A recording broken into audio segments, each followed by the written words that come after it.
Welcome to the educational task.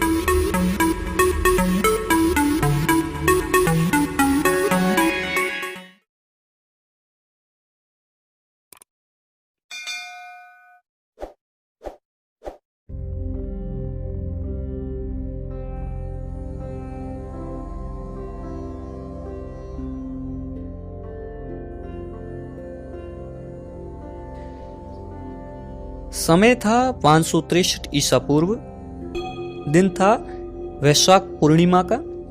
जगह थी कपिल वस्तु का लुम्बिनी वन। एक साल वृक्ष के नीचे जन्म होता है सिद्धार्थ का। सिद्धार्थ की माता का नाम महामाया था और पिता का नाम शोधोदन था, जो शाक्य गणराज्य के मुखिया थे। जन्म के 7 दिन बाद ही सिद्धार्थ की माता का देहांत हो जाता है, इसलिए सिद्धार्थ का पालन पोषण उनकी विमाता गौतमी करती है। इसलिए सिद्धार्थ आगे चल के गौतम बुद्ध के नाम से विश्व विख्यात होते हैं। सिद्धार्थ के जन्म के समय एक ब्राह्मण जिसका नाम कौंडिन्य था, उसने भविष्यवाणी की थी कि या तो ये बालक आगे चल के एक चक्रवर्ती सम्राट बनेगा या फिर एक महान सन्यासी। इस भविष्यवाणी ने राजा शुद्धोधन को थोड़ा चिंता में डाल दिया। इसलिए राजा ने सिद्धार्थ के लिए वे तमाम व्यवस्थाएं की जो उन्हें एक चक्रवर्ती सम्राट बनने के लिए प्रेरित करे। इसी दिशा में 16 वर्ष की आयु में कौल्य कुल की राजकन्या यशोधरा के साथ सिद्धार्थ का विवाह करवा दिया।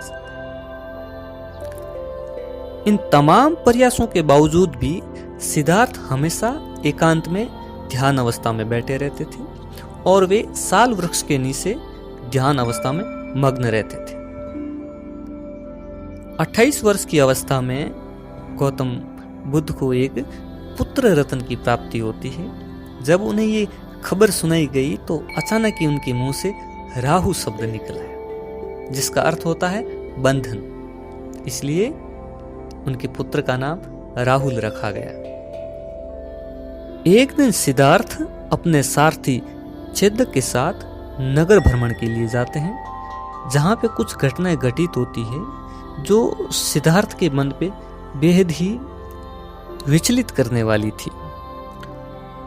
सिद्धार्थ वहां एक बच्चे का जन्म होते देखते हैं, एक जर्जर देह वाले वृद्ध को देखते हैं, एक रोगग्रस्त व्यक्ति को देखते हैं, एक मृत व्यक्ति की अर्थी को देखते हैं, साथ ही प्रसन्न मुद्रा में एक सन्यासी को देखते हैं।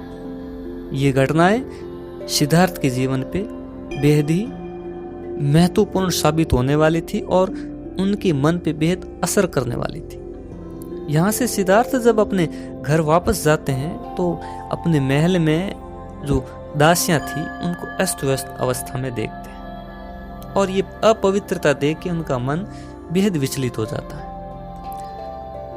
29 वर्ष की अवस्था में सिद्धार्थ अपना घर छोड़ देते हैं। अपने प्रिय घोड़े कंथक और सारथी छेदक के साथ वे वहां से निकल पड़ते हैं।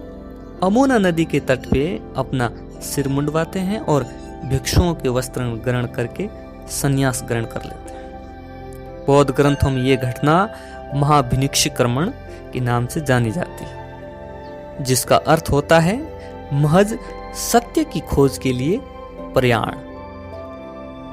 संन्यास ग्रहण करने के बाद 6 वर्ष तक सिद्धार्थ इधर उधर भटकते रहते हैं। सर्वप्रथम वे वैशाली के समीप एक आचार्य रहते थे जिनका नाम था आलार कालाम, उनके यहाँ चले जाते हैं। यहाँ से गौतम बुद्ध संख्या दर्शन का ज्ञान प्राप्त करते हैं, लेकिन उनके ज्ञान की प्यास यहाँ शांत नहीं हो पाती, इसलिए वो यहाँ से चले जाते हैं और आगे जाके वैशाली के रुद्रक रामपुत के पास चले जाते हैं। रुद्रक रामपुत से वे योग साधना का ज्ञान अर्जित करते हैं, लेकिन उनकी ज्ञान की प्यास यहाँ पर भी समाप्त नहीं होती, इसलिए वे यहाँ से भी चले जाते हैं। आगे उन्हें 5 साथी मिलते हैं जो ब्राह्मण थे। उनके नाम इस प्रकार से है कौंडिन्य, आंज, असज्य, मानाम और वध्यु। इनके साथ में वे 6 वर्ष तक कठोर तपस्या करते हैं। परिणाम स्वरूप उनका शरीर बेहद कमजोर और जर्जर हो जाता है। लेकिन आगे चल के इन्हीं साथियों के साथ सिद्धार्थ का मतभेद हो जाता है और ये साथी सिद्धार्थ को छोड़ के चले जाते हैं। यहां से सिद्धार्थ गया नामक स्थान पे चले जाते हैं। ज्ञान प्राप्ति के लिए सिद्धार्थ ने कई मार्ग अपनाए। 6 वर्ष तक कठोर तपस्या करने के परिणाम स्वरूप उनका शरीर इतना जर्जर हो गया था कि एक दिन तो वे मरते मरते बसे। फिर एक दिन निरंजना नदी के तट पे वट वृक्ष के नीचे वैशाख पूर्णिमा को 35 वर्ष की अवस्था में सिद्धार्थ को संबोधि ज्ञान की प्राप्त होती और अब सिद्धार्थ बुद्ध बन गए और तथागत नाम से विश्वविख्यात हुए। संबोधि का अर्थ होता है यथार्थ ज्ञान, बुद्ध का अर्थ होता है प्रज्ञावान और तथागत का अर्थ होता है जिसने सत्य को जान लिया हो। जिस स्थान पे सिद्धार्थ ने ज्ञान प्राप्त किया था वो स्थान बोध गया हो गया और जिस वृक्ष के नीचे उन्होंने ज्ञान प्राप्त किया था वो बोधि वृक्ष हो गया।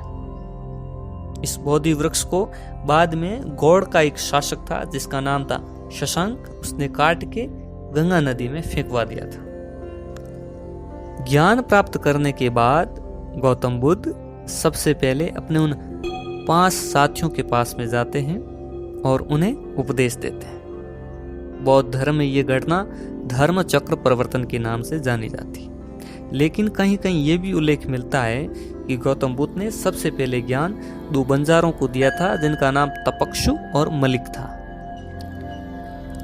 उस समय तत्कालीन भारत में उच्च वर्ग के जो लोग थे उनके बोलचाल की भाषा संस्कृत थी और जो निम्न वर्ग के लोग थे उनके बोलचाल की भाषा पाली थी। तो गौतम बुद्ध ने अपने उपदेशों की भाषा पाली रखी। 80 वर्ष की अवस्था में गौतम बुद्ध का देहांत हो जाता है।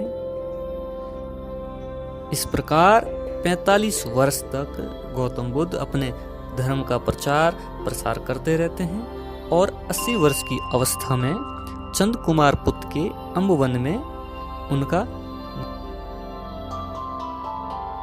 तो दोस्तों ये था गौतम बुद्ध का सामान्य परिचय। आपको कैसा लगा? आपकी राय हमें कमेंट बॉक्स में बताइए। मिलते हैं अगली वीडियो में, तब तक के लिए बाय बाय, टेक केयर।